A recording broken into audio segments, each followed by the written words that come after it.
السلام علیکم.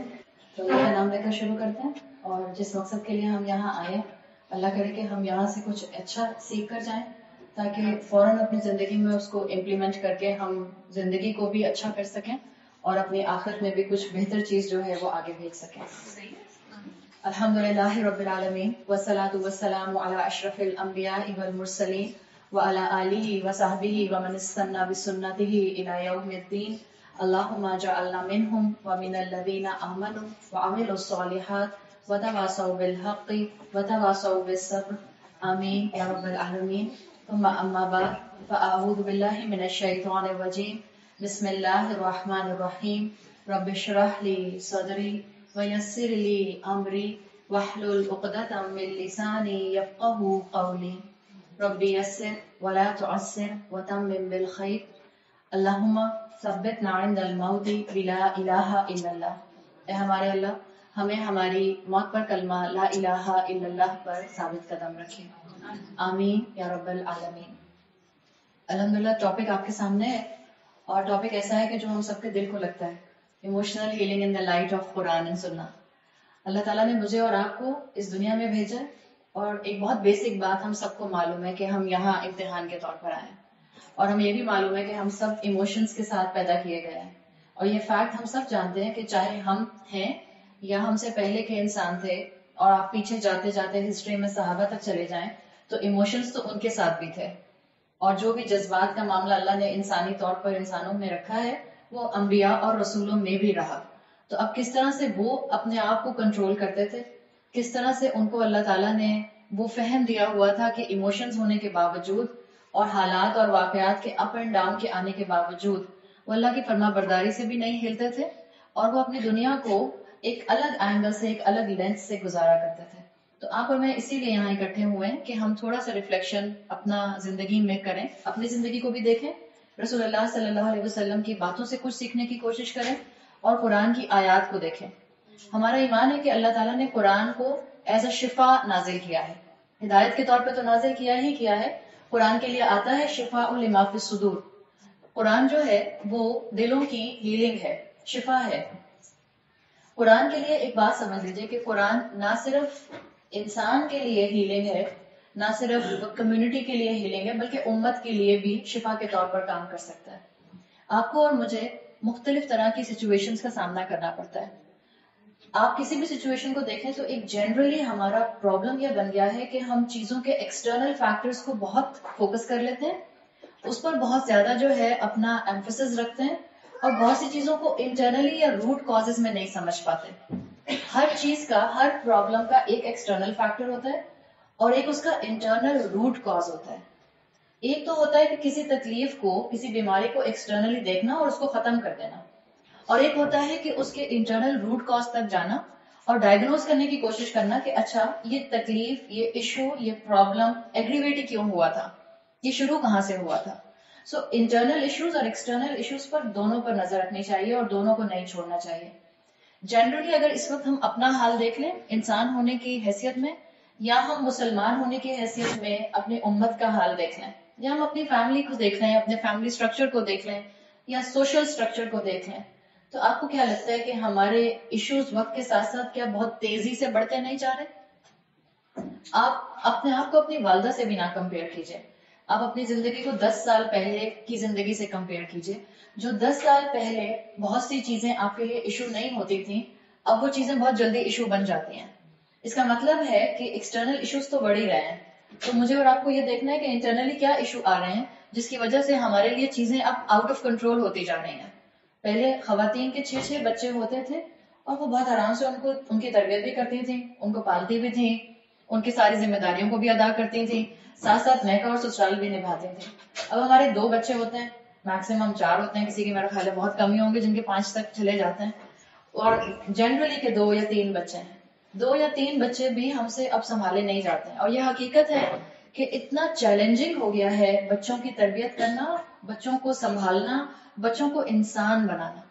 اتنا چیلنجنگ ہو گیا ہے کہ واقعی عورت یہ سوچتی ہے کہ اللہ ایک ہی دے، بٹ یا 2 ہی دے، لیکن ہدایت والے دے، رائچیس دے، صالح دے، جو نہ میرے ناک میں دم کریں، نہ میرے جانے کے بعد دنیا کے اوپر بوجھ بن جائیں. یہ فیکٹ ہے. ایشوز بڑھتے جا رہے ہیں. آج جو ہماری حالت ہے، چاہے وہ مسلمان ہونے کی حیثیت سے یا انسان ہونے کی حیثیت سے، یا آپ اپنے آپ کو گلوبلی دیکھ لیں یا امت کے اینگل سے دیکھ لیں، کسی بھی اینگل سے دیکھ لیں، رسول اللہ صلی اللہ علیہ وسلم ہماری اس ساری سچویشن کو پہلے سے ڈسکرائب کر کے جا چکے ہیں، اور آپ ہمیں بتا گئے تھے کہ ہماری بیماری کیا ہے اور ہماری بیماری کا علاج کیا ہوگا. ہر چیز ہمارے پاس کتابوں میں محفوظ ہے. قرآن اور سنت اللہ کے رسول صلی اللہ علیہ وسلم چھوڑ کے گئے ہیں، اور آپ نے کہا تھا کہ میرے بعد جو ان کو تھامے رہے گا وہ کبھی بھی آؤٹ آف ٹریک نہیں ہوگا. قرآن ہمارے لیے شفا ہے، قرآن میں ہمارے سولوشنز کا حل ہے، اور اللہ کے رسول صلی اللہ علیہ وسلم وہ ہیومن ڈکشنری کی فارم میں ہمیں اپنی تعلیمات دے کر گئے ہیں. یا آپ کے کوٹیشن، آپ کی احادیث، یا آپ کا عمل، آپ کی سنت، اس سب میں ہر چیز موجود ہے. صرف اس کو ایکسپلور کرنے والے لوگ چاہیے، اس کو پڑھنے والے، اس کو اسٹڈی کرنے والے، اس کو آج کے حالات سے جوڑنے والے دل اور انسان چاہیے. تو اللہ کے رسول صلی اللہ علیہ وسلم نے ہمیں ہماری آج کی پوزیشن کو، آج کی اسٹیٹ کو پہلے سے بتا دیا تھا. آپ کے صحابہ سے بتایا تھا، آپ کی صحیح حدیث کا مفہوم آتا ہے کہ ایک وقت آئے گا کہ تم بالکل سمندر کی جھاگ کی طرح ہو جاؤ گے، فروتھ آف دی اوشن کی طرح.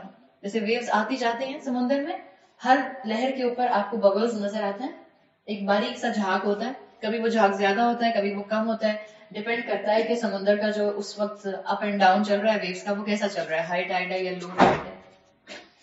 تو رسول اللہ نے فرمایا تھا کہ ایک وقت آئے گا کہ تم یعنی مسلمان امت سمندر کے جھاگ کی طرح ہو جائیں گے. تو صحابہ نے پوچھا تھا، یا رسول اللہ کیا ہم تعداد میں کم ہوں گے؟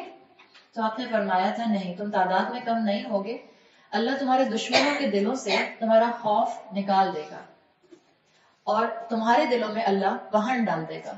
تو صحابہ نے پوچھا کہ یا رسول اللہ وہن کیا ہوتا ہے؟ تو آپ نے فرمایا، حب الدنیا و کراہیت الموت، دنیا سے محبت کرنا اور موت سے ڈس لائکنس ہونا، موت کو ناپسند کرنا، موت کو دیکھ کر گھبرا جانا یا موت کا سن کر گھبرا جانا. آج ہمارا ہر مسئلے کا جو روٹ کاز ہے، جنرلی اسپیکنگ، وہ دنیا کی محبت ہے.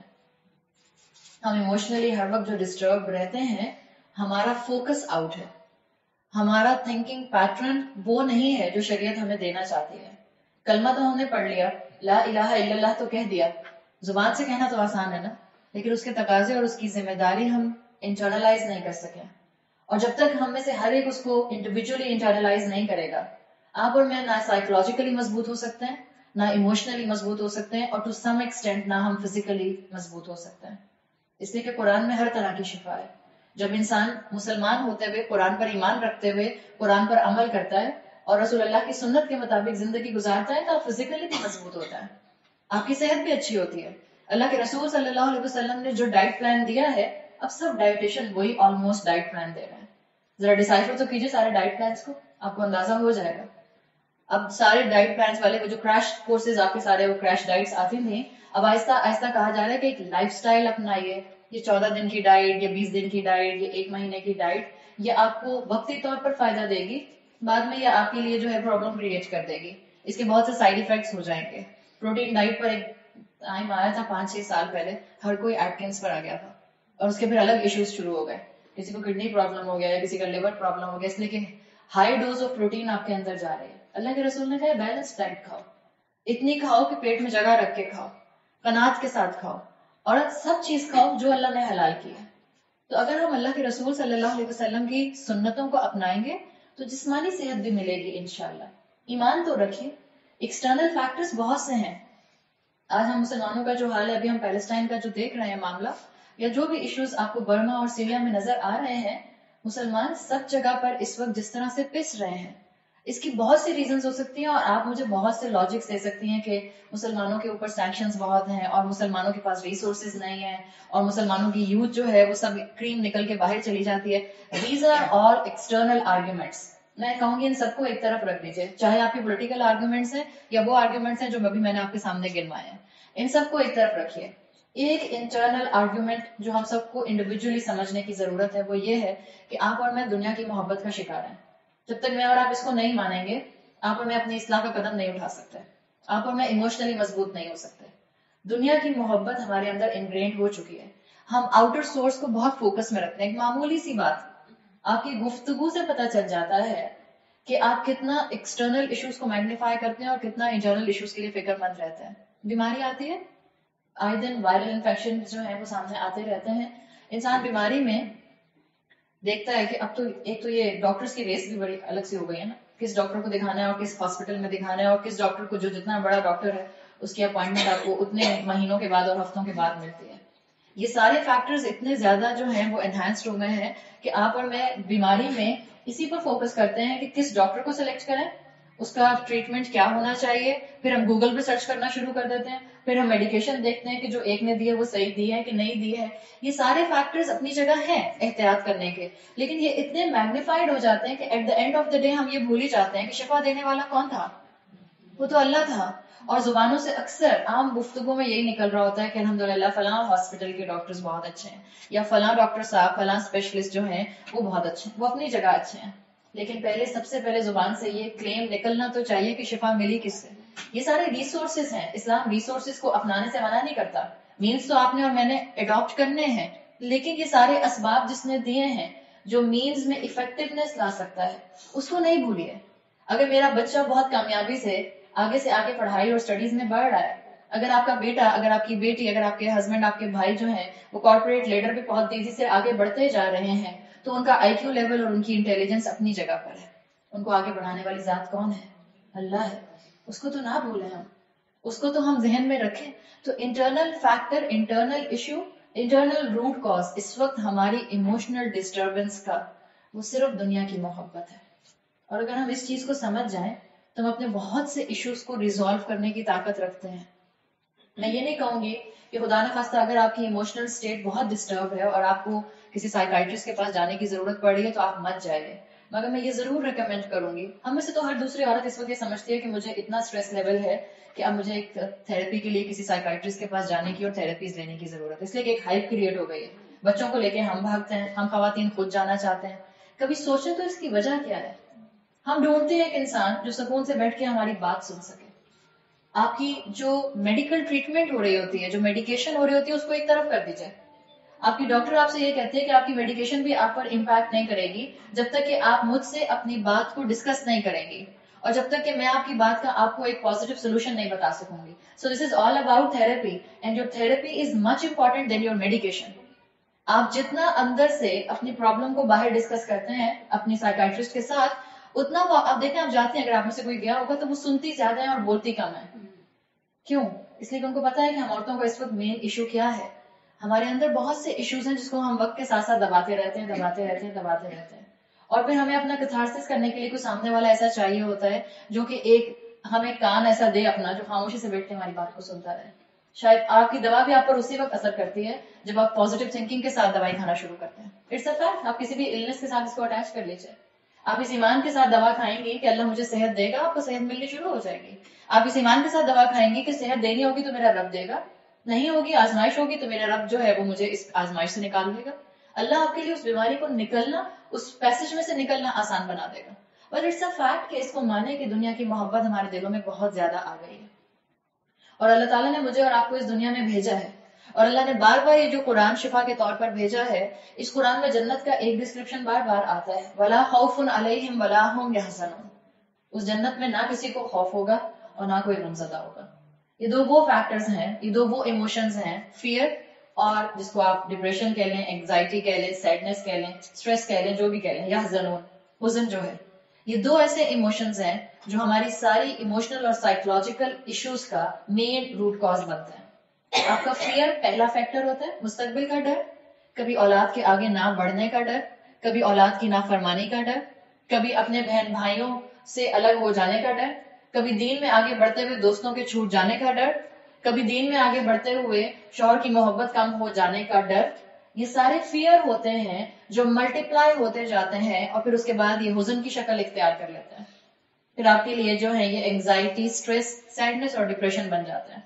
اصل میں مین فیئر آپ کا جو ہوتا ہے وہ یہ خوف کا ہوتا ہے, مین ایموشن, جو اس کے بعد لیڈ کرتا ہے باقی بیماریوں کو, سائیکولوجیکل ڈیزیزز کو. اور اللہ نے کہا ہے جنت میں ان دونوں میں سے کچھ بھی نہیں ہوگا. وَلَا خَوْفٌ عَلَيْهِمْ وَلَا هُمْ يَحْزَنُونَ. نہ جنتی لوگ جو ہیں وہ خوف کا شکار ہوں گے, نہ ان کو کبھی غم آئے گا. تو میرا ایک سوال ہے آپ سب سے, اس کا مطلب ہے کہ دنیا میں ہم خوف زدہ بھی ہوں گے اور حزن کا شکار بھی ہوں گے. اس لیے کہ جنت میں کریڈٹ دیا گیا ہے جنتیوں کے لیے کہ وہاں کبھی خوف نہیں ہوگا اور وہاں کبھی کوئی غم زدہ نہیں ہوگا. تو اس کا مطلب ہے کہ دنیا میں آپ کو خوف بھی ہوگا, فیس کرنا پڑے گا, اور آپ کے سامنے مختلف آپ کی سیڈنس اور انگزائٹی کے لیولز بڑھانے کے لیے بھی حالات اور واقعات آئیں گے. اللہ نے یہ ضرور کیا ہے کہ اللہ نے آپ کی اور میری ہیلنگ کے لیے یہ کتاب دے دی ہے تاکہ میں اس خوف کو اوور کم کر سکوں, تاکہ میں اس حزن کے اوپر قابو پا سکوں. اور یہ جو کتاب ہے یہ انٹرنلی آپ کو حزن سے اور خوف سے محفوظ رکھتی ہے. ایکسٹرنل فیکٹرز میں خوف ہو سکتا ہے, یاد رکھیے. مثال کے طور پر کسی بچے کو اندھیرے سے ڈر لگتا ہے. ایک تو ہم خود بھی خواتین کا رکھتا ہوں, میرا خیال ہے میجورٹی بچیوں کے علاوہ ہم سب اس ایج میں ہیں کہ اگر آپ کے بچے آپ کو بلا بلا کے گھسیٹ گھسیٹ کے کوئی ہارر مووی دکھانے کی کوشش کرتے بھی ہیں اور وہ کہہ رہے تو بہت ڈر لگے گا آپ کو اماں دیکھنا, آپ دیکھتے ہیں کبھی گیس میں کو ڈرنے کی بات نہیں کرتے. تو آپ کا میچورٹی لیول اب بڑھ گیا ہے نا. بچے خود ہی ہارر موویز دیکھتے ہیں اور اس کے بعد پھر خود 4 دن تک ڈرتے رہتے ہیں, پھر کہتے ہیں لیمپ جلا کے رکھیں, دروازہ کھول کے رکھیں, اچھا آپ تھوڑی دیر یہاں لیٹ جائیں جتنی دیر تک مجھے نیند نہیں آ رہی ہے. سو بچے خود دیکھتے ہیں اور خود ڈرتے ہیں. آپ یہ دیکھیں کہ یہ جو خوف کا لیول ہے آپ کا, یہ آپ کی کنٹرول میں آ سکتا ہے. آپ کا بچہ اندھیرے سے ڈرتا ہے, آپ اس کو کیسے گروم کرتے ہیں, آپ کہتے ہیں بیٹا آیت الکرسی پڑھ لو, اللہ تمہارے ساتھ ہے. سو ٹینجبلی تو اس کو اللہ نظر نہیں آ رہا نا, تھیوریٹیکل اور کانسیپچولی آپ اس کو بتا رہی ہیں کہ اللہ تمہارے ساتھ ہے. یا آپ اس کو کہتے ہیں کہ ڈرتے تھوڑی ہیں, سولجر بہادر ہوتے ہیں, بچے بہادر ہوتے ہیں, کوئی نہیں ہوتا, کوئی گوسٹ نہیں ہوتا, کوئی جو ہے وہ ویمپائر نہیں ہوتا ہے, کوئی ڈریکولا نہیں ہوتا. آپ اس کو جس چیز سے سمجھانا چاہ رہے ہیں, جس چیز سے آپ اس کو مضبوط کر رہی ہیں, وہ سب کانسیپچوئل ہے. آپ اس کو انٹرنلی مضبوط کر رہی ہوتی ہیں. تو یاد رکھیے دنیا میں خوف بھی ہے اور دنیا میں حزن بھی ہے. اللہ یہ قرآن دیتا ہے مجھے اور آپ کو ایز اے شفا, ایز اے ہیلر, اور اللہ مجھے اور آپ کو باہر کے خوف اور باہر کی پریشانیوں اور باہر کے سٹریس لیول سے انٹرنلی مضبوط کر رہا ہوتا ہے. اللہ نے یہ کبھی نہیں کہا اپنی کتاب میں اور اپنی شریعت میں کہ جو لوگ اللہ کے فرما بردار ہوں گے وہ کبھی پریشان نہیں ہوں گے. اللہ نے یہ کہیں کلیم نہیں کیا, نہ رسول اللہ صلی اللہ علیہ وسلم نے یہ کبھی کلیم کیا ہے, بلکہ آپ کو قرآن میں اس کے اپوزٹ نظر آتا ہے. قرآن میں سورہ بقرہ میں جو آیت نمبر 155 میں آیا ہے, اعوذ باللہ من الشیطان الرجیم بسم اللہ الرحمن الرحیم, اللہ نے فرمایا وَلَنَبْلُوَنَّكُمْ بِشَيْءٍ مِّنَ الْخَوْفِ وَالْجُوعِ وَنَقْصٍ مِّنَ الْأَمْوَالِ وَالْأَنفُسِ وَالثَّمَرَاتِ. اللہ نے کہا کہ ہم تو ضرور, یہ جو وَلَنَبْلُوَنَّكُمْ ہے, اللہ تعالیٰ کہہ رہے ہیں ایبسلیوٹلی, ہم تو ضرور. آپ میں سے جن لوگوں نے تجوید پڑھی ہے, یہ نون کے اوپر جو تشدید آتی ہے, شد آتی ہے, اس کو آپ 3 کاؤنٹس پڑھتے ہیں. اور یہ 3 کاؤنٹس آپ اس لیے پڑھتے ہیں کہ عربی زبان کا یہ موسٹ ایمفیٹک وے ہے جس کے اندر اللہ کسی بات کے اوپر تاکید کر سکتا ہے, کسی انداز میں تاکید کی جا سکتی ہے. اللہ نے کہا ہے ہم ضرور بالضرور تم کو آزمائیں گے. تو خوف بھی آئے گا اور سٹریس لیول بھی بڑھے گا, آپ کے آس پاس کے حالات بھی آپ کی مرضی کے مطابق نہیں ہوں گے. اور اللہ نے کہا ہے کہ اللہ کبھی خوف سے آزمائے گا, کبھی بھوک سے آزمائے گا, کبھی پھلوں اور جانوں کے نقصان سے آزمائے گا. تو آپ اور میں سوچتے ہیں اس آیت کا ترجمہ پڑھ کے کہ نہ تو میں فارمر ہوں, نہ مجھے جو ہے وہ پھلوں کی فصل لگانی ہوتی ہے, نہ جو ہے وہ مجھے اس طرح سے کراپ کا جو ہے وہ اینڈ ریزلٹ ملتا ہے. تو قرآن ہر ایک کے لیے, قرآن صرف کسان کے لیے نہیں ہے, قرآن آپ کے لیے بھی ہے اور قرآن میرے لیے بھی ہے اور قرآن کسان کے لیے بھی ہے. اس لیے اس کتاب کی یہ خوبصورتی ہے کہ اس محفل میں اگر کوئی 16 سال کے آ کے بیٹھ جائے گا, یا 8 سال کا آ کے بیٹھ جائے گا, یا 50 سال کا آ کے بیٹھے گا, سب اپنی اپنی کیپیسٹی کے مطابق اس سے فائدہ مند چیز اٹھا سکتے ہیں. وہی آیات ہیں جو ہم سب کے دل کو ہیل کرتے ہیں. کوئی کسی وجہ سے پریشان ہوتا ہے اور کوئی کسی وجہ سے پریشان ہوتا ہے, لیکن جب اللہ کے کلام کو سننے کے بعد ایک ہی سٹنگ میں سے ہم 50 عورتیں کہیں سن کر اٹھتی ہیں تو ہم میں سے ہر ایک کو لگتا ہے کہ اس میں میرے پرابلم کا سلوشن موجود تھا. اس لیے کہ یہ زندہ کتاب ہے. اس کے لیے اسکالرز کہتے ہیں کہ جو اس کو پڑھنا شروع کرتا ہے یہ کتاب اس کو پڑھنا شروع کر دیتی ہے. اور جب اللہ کا کلام آپ کو سمجھ آنے لگ جاتا ہے تو آپ کو اندازہ ہوتا ہے کہ یہ دنیا ہے اور یہاں پہ مشکلات آئیں گی. اصل چیز یہ ہے کہ آپ اور میں مشکلات میں کوپنگ میکنزم سیکھ لیں. آپ اور میں یہ سیکھ لیں کہ آپ نے اور میں نے ان حالات میں جو میری مرضی کے نہیں ہوں گے میں نے کیسے رسپونڈ کرنا ہے. یہ جو اللہ نے یہاں کہا ہے کہ ہم خوف اور جو اور نقص من الاموال والانفس والثمرات ان چیزوں سے آزمائیں گے, یہ سمپل ہے, اپنی زندگی میں اپلائی کیجیے. آپ نے بہت محنت کی کسی چیز کو ارینج کرنے کی, مثال کے طور پر چلیے سربت کا ہی آپ مثال لے لیجیے. سربت نے بہت کوشش کی, سربت الحمدللہ پچھلے 1-1.5 مہینے سے کچھ اس درس میں اس میں تھی اور انہوں نے ٹائم لیا تھا. سربت نے بہت کوشش کی ہوتی اور سربت نے بہت آپ لوگوں کو انوائٹ بھی کیا ہوتا یہاں آنے کے لیے, اور بہت ایفرٹ کی ہوتی, تیاری کی ہوتی, ساؤنڈ سسٹم لگایا ہوتا, آپ کے بیٹھنے کی جگہ بنائی ہوتی, اور اس کے بعد اینڈ آف دا ڈے پتا چلتا کہ صرف میں اور سربت بیٹھے یہاں پہ. تو بظاہر تو یہ سربت کو نقصان لگتا کہ نہیں لگتا؟ لگتا ہے نا. وہ کہتی میں نے 50 لوگوں کو انوائٹ کیا تھا